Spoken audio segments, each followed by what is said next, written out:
kasihan Tuhan Yesus, kita bersyukur buat penyertaan Tuhan dalam kehidupan kita dari waktu ke waktu sampai hari ini. Kembali bersama si Pendeta Nixon Daya, kita renungkan firman Tuhan hari ini dengan tema mengutamakan kerajaan Allah. Kita baca Matius 6 ayat 33 berkata demikian, tetapi carilah dahulu kerajaan Allah dan kebenarannya, maka semuanya itu akan ditambahkan kepadamu. Yesus memberikan prinsip hidup rohani yang luar biasa, sederhana, namun sangat dalam. Carilah dahulu kerajaan Allah dan kebenarannya. Artinya, Tuhan harus menjadi prioritas utama dalam kehidupan kita, bukan pilihan terakhir. Kita seringkali mencari banyak hal, uang, pekerjaan, kenyamanan, pengakuan, atau keamanan, lalu baru mencari Tuhan di akhir. Padahal Yesus berkata, jika kita menempatkan Tuhan di urutan pertama, maka segala hal lain akan mengalir sebagai tambahan, bukan sebagai tujuan utama.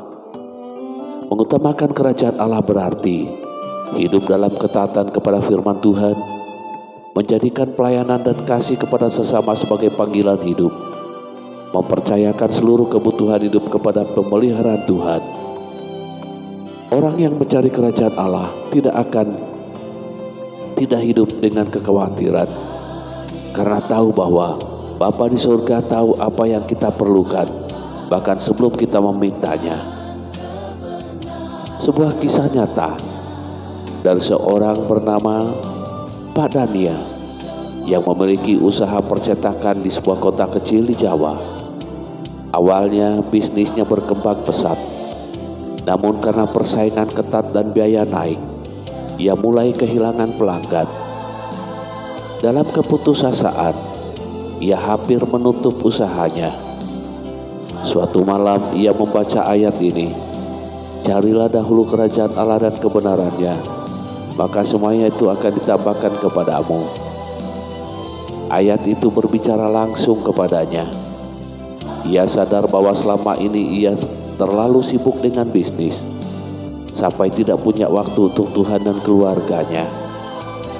Keesokan harinya ia mengambil keputusan berani. Ia menutup tokonya setiap hari Minggu untuk beribadah, menolak pesanan yang menuntut kecurangan, dan mulai menyisihkan sebagian pendapatannya untuk membantu pelayanan misi di pedesaan.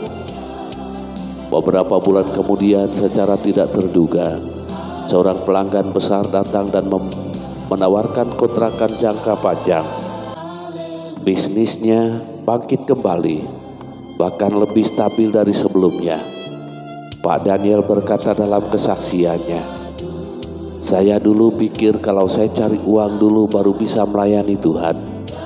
Tapi ternyata ketika saya cari Tuhan dulu, uang malah ikut datang. Kesaksian Pak Daniel menunjukkan kebenaran yang hidup. Ketika kita menaruh Tuhan di tempat pertama, Dia akan menyelesaikan setiap persoalan kita. Mengutamakan kerajaan Allah bukan berarti kita berhenti bekerja atau mengabaikan tanggung jawab, tetapi menjadikan Tuhan pusat dari segala keputusan dan tindakan kita. 3 hal penting yang bisa kita renungkan. Pertama, prioritas yang benar menuntun kepada berkat yang benar. Apapun yang kita dahulukan selain Tuhan akan membuat hidup tidak seimbang. Kedua, Tuhan peduli pada kebutuhan kita. Ia tidak menjanjikan kemewahan, tapi menjanjikan kecukupan bagi orang yang mencarinya dengan sungguh-sungguh. Ketiga, mencari kerajaan Allah berarti mempercayai bahwa rencana Tuhan lebih baik daripada rencana kita sendiri. Ketika Tuhan menjadi yang pertama, segala hal lain menemukan tempatnya yang tepat.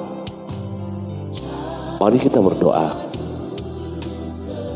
Bapa yang penuh kasih, terima kasih atas firman-Mu pada hari ini yang mengingatkan kami untuk mencari dahulu kerajaan-Mu dan kebenaran-Mu.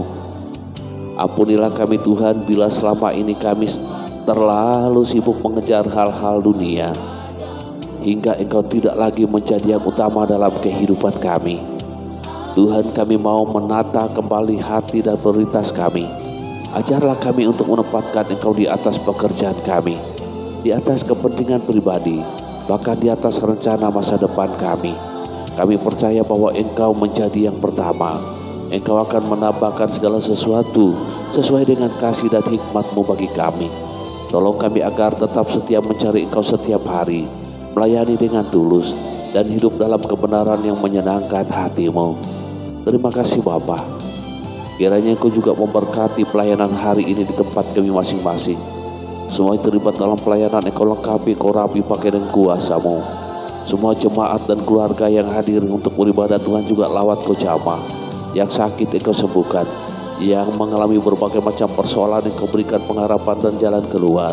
Yang putus asa Tuhan teguhkan mereka, yang lemah Tuhan kuatkan, yang berduka Tuhan hiburkan, yang kekurangan Tuhan cukupkan. Terima kasih Bapa, Engkau terus berkarya dalam kehidupan kami masing-masing, sampai kami terus menikmati kebenaran dan berkat-Mu. Kami mengucap syukur dan kami berdoa di dalam nama Tuhan Yesus. Haleluya. Amin. Terima kasih Bapak Ibu Saudara telah mendengarkan firman Tuhan hari ini. Berkat yang kita terima jangan sampai berhenti di tangan kita. Mari kita menjadi saluran berkat bagi yang lain dengan berbagi kebenaran ini kepada mereka, agar mereka juga diberkati. Selamat beribadah, selamat melayani, salam sehat, tetap semangat. Tuhan Yesus memberkati. Shalom.